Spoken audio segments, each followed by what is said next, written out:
Toastmaster. Yes, today's topic is stars.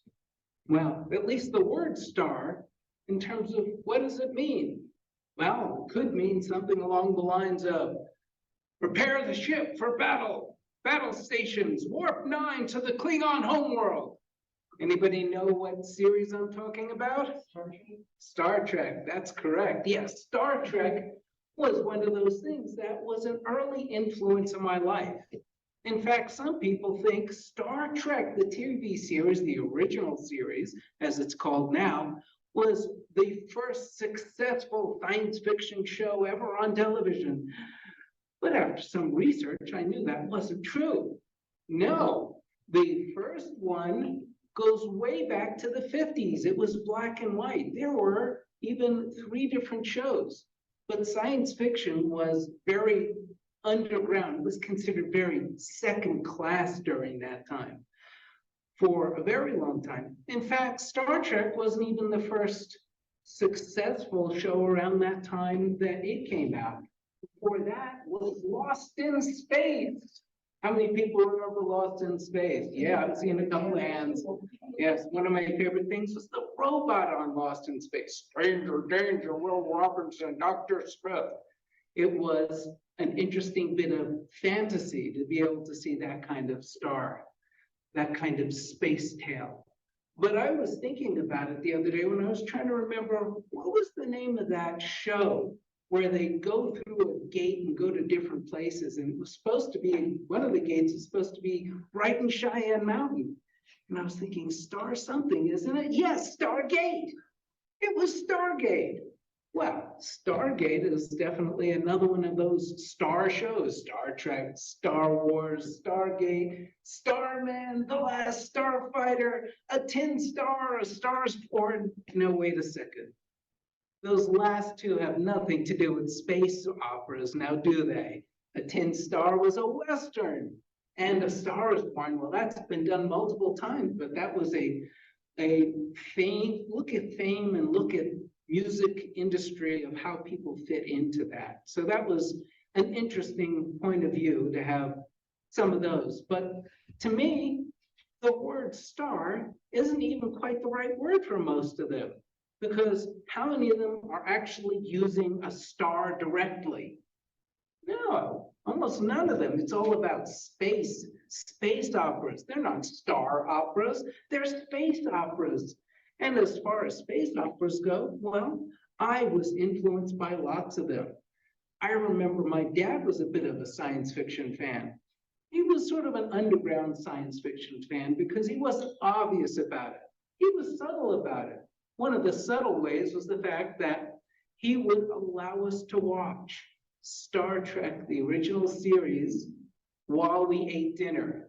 Every other show was not good enough for it. We sat at the dining room and ate our dinner there. But for Star Trek, he was willing to make an exception for a while, and we were able to watch Star Trek while eating our dinner because it came on at that time, and that was a great time to watch it.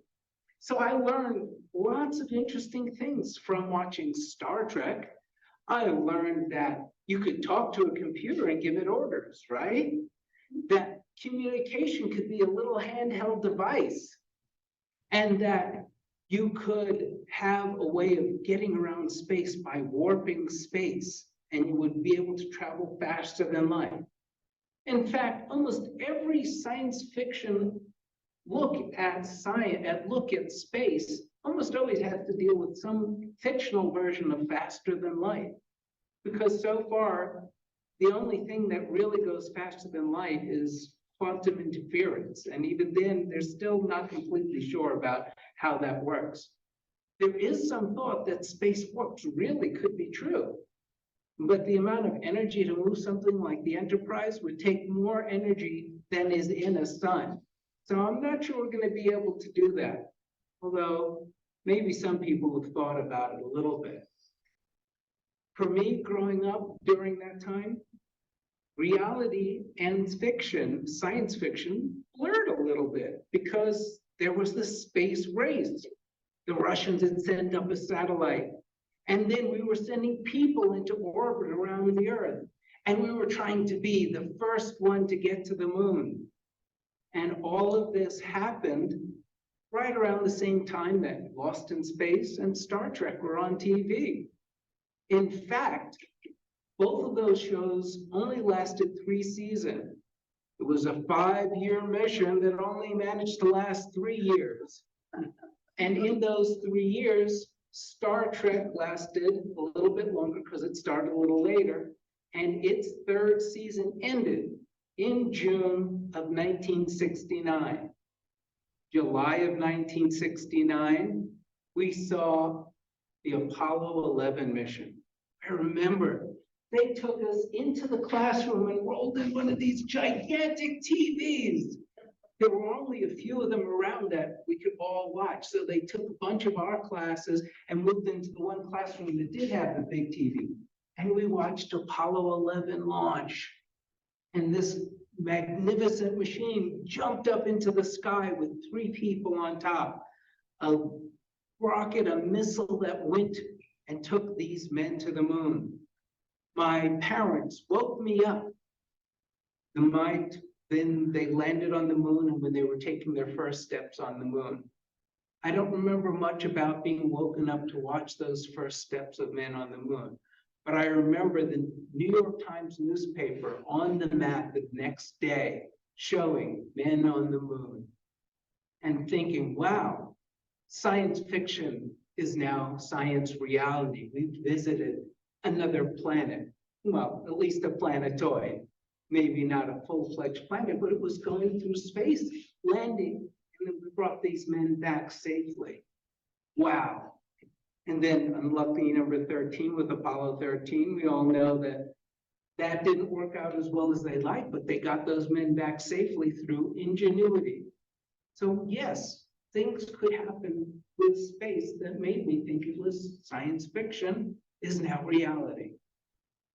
There was a lot more going on in that time too. And I remember with Lost in Space and Star Trek, thinking about all the technology that was possible. The idea of robots in your home. Jetsons maybe would tell us about how a robot could clean in our home. Well, what would it take to make that happen? We have a version of it now. We know of at least a couple of Roombas that are in houses of our Toastmasters. I saw one from Sherry a little earlier. We hear about Victoria's fight with Marty's robot cleaner every now and then. But we've gotten to the point where there are machines that can help us clean our houses that are automated, that have some level of intelligence, maybe not smarts, but the ability to work on their own and make some decisions on their own. So for that, we're seeing science fiction has come true.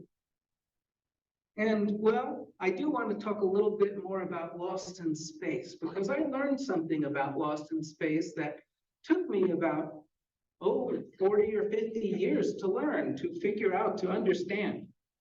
Because anybody remember the name of the family in Lost in Space? Robinson.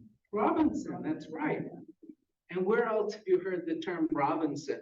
Swiss family. That's right, Swiss Family Robinson. I can just imagine that sitting somewhere in a back room in Hollywood, the person making the pitch, I want to make a TV series that's Swiss Family Robinson in space. Can you imagine that? And then the people in the studio saying, Swiss Family Robinson in space? That sounds a little crazy. What's the advantage? Well, because not only can they have all the normal adventures that somebody being stranded, cast away someplace, this family will have to deal with aliens and robots that can go crazy and bad guys. And we can make up whatever we want. We're not limited to just the cannibals next door. It can be wild. All right, well, I'm in. Let's make this TV series, Lost in Space, this Swiss Family Robinson in space. But wait a second, I can think of another Robinson name too. Robinson Crusoe, a castaway story. Now, wait a second, are we saying that Swiss Family Robinson was really just a family version? Somebody said, I'm going to write a book that's just a family version of Robinson Crusoe. Yeah, okay, well, there was a bit of time between that, but yes, that's basically Swiss Family Robinson is a family version take of Robinson Crusoe. And so is Lost in Space. And when you think about it, Gilligan's Island too, wasn't it? Yes. Gilligan's Island was a Swiss Family Robinson, except they were less of a regular family and more of people taken from different classes and thrown together and made a new family. So some of our science fiction is influenced by older stories, stories that have been around since pirates and cannibals and the craziness that went on when Robinson Crusoe's story was written. But I really like the fact that science fiction also gives us potentials of what futures could be. Thinking about all the different movies and shows I've seen, I thought about how the Terminator series, and even before that, the Damnation Alley movie. I don't know if anybody remembers that. It was a post-apocalyptic, post-nuclear war movie. And these people had these machines that they built, special trucks that had 3 sets of wheels that could also go through the water. So they were like these special articulated RVs, and they used them to go across the United States and try and reconnect the military.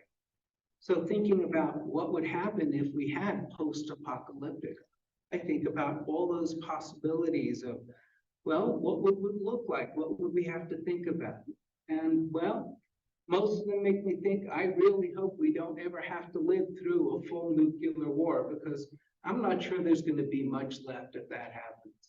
But I like thinking about the space adventures, the Star Treks that take us out into the void and bring us into new places and new ways of looking at things. And well, it was more than just moral stories. They also made us think about different ways things could turn out. I like the idea that they made us think about working together more, about how to connect with other people, which make us think, well, even on Earth, we have trouble sometimes connecting with other people that are just a different background, live in a different place than us. So thinking about how to connect, that helps a lot. But also about the technology. It made me think about computers and robotics from when I was a kid. And to me, I moved into that technology. I started working with computers because my dad brought a computer into the home and we got to build one. But then it became something I knew I would do as a career. And I wound up working with mainframes instead of the little computers I had started with. And while mainframes have been most of my career, I've done a lot of other things. I also have been fascinated with the idea of robots from way back. Not only Star Wars with its droids, but there was a movie called Silent Running, where the man had to reprogram his robots by soldering their circuit boards. And these little walking robots that he called Huey, Dewey, and Louie. And they helped him on his spaceship, and he left one of them in charge of keeping the last forest alive. It was an interesting story, but the idea of these robots definitely stayed with me because I wanted to build robots. And I finally did. In about 2000, I bought a Lego robotics kit. I spent quite a bit of money on that, but it didn't feel like I was making it from scratch. It felt like cheating because I didn't have to learn the electronics very well, and I didn't have to learn the mechanics very well. So I started getting involved with a group of hobby robotics out of the ranch up in Denver area, Highlands Ranch area. And I would attend once a month this robotics club, and I learned to put together my own robot. And I wanted to make sure that I did it very inexpensively, but it had to be a real robot, not a BattleBot. Because to me, a BattleBot's not a robot. A BattleBot is a remote control vehicle that's just about beating up other remote control vehicles. And that's all they are RC cars, basically, and very fancy outsides that are just meant to destroy other robots. I don't like the idea of destroying other robots. So my robot, I wanted it to be able to be something you program, you start, and it knows what to do. You don't remote control it, you don't radio control it. It knows what to do from what you program. And I had to learn how to do the electronics. I had to learn how to do the wiring, I learned how to do new types of programming, and I learned the mechanics. And I wanted to do all of this under $100, under $50 if I could. To be able to make it under $50, well, I used some very inexpensive motors. I bought a very cheap control board from one of the other hobby robotics guys, and I figured out how to build the frame and the wheels by using recycled parts and spare parts. I used tuna cans as the frame of the wheels. I used rubber bands from newspapers as the treads for the wheels. And I used paper clips to make the framework that held it all together. And this robot, when I turned it on, I could put it on a table, it would scoot around and it would see when it's at the edge and not go over the edge. I was impressed it was able to do that because to me, that was at least the beginning of a full robot, and I did it.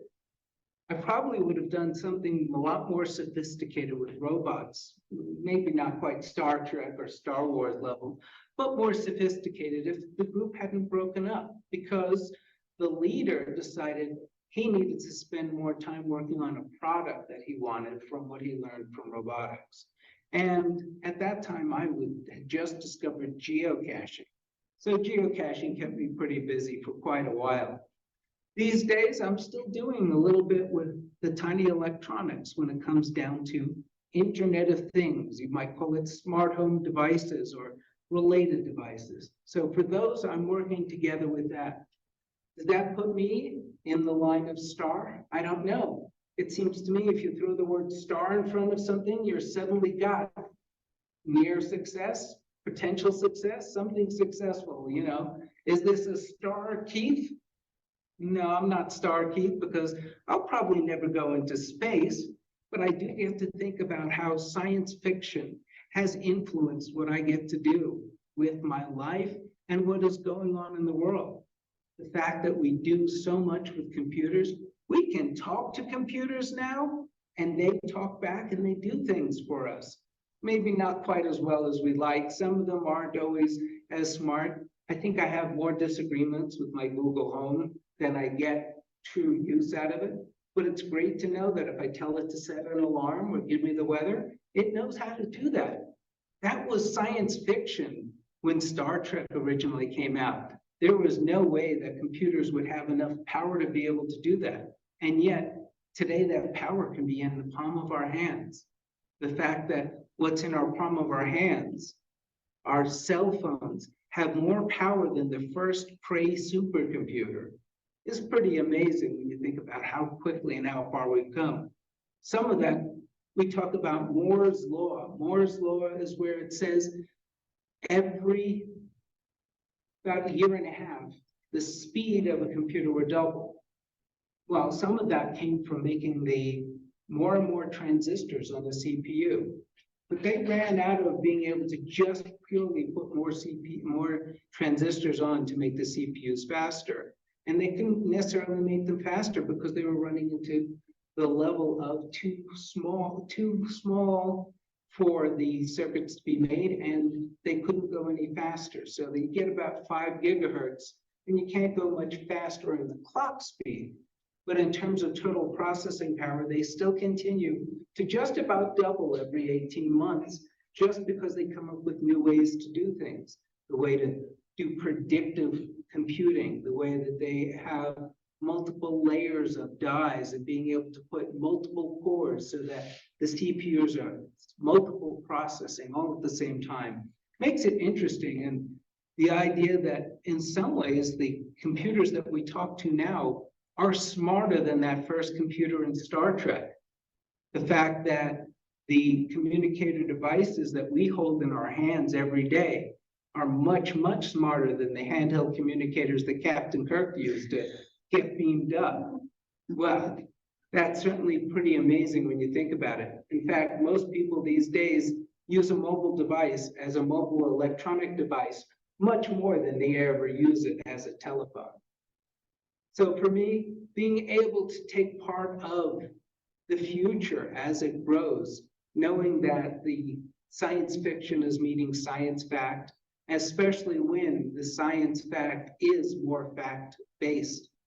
To me, Star Trek is much more fact-based than Star Wars. Star Wars is more fantasy because you've got these Jedi Knights who are knights with swords that are fighting battles, and they're fighting battles and they have magic that they use, they call the Force. So Star Wars is a much more fantastical place, and yet they try and throw a little bit of sciencey at it when you think about, they said, well, these are midichlorians that cause the Force to work. That still is a fantasy to me, but at least they tried a little bit.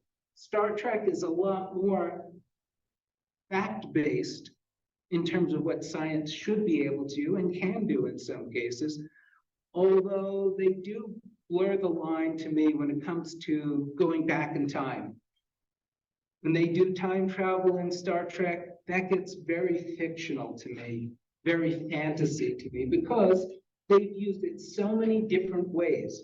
They've exercised a lot of the different ideas that science fiction writers have talked about for time travel, but they really don't talk about it in a way that's consistent.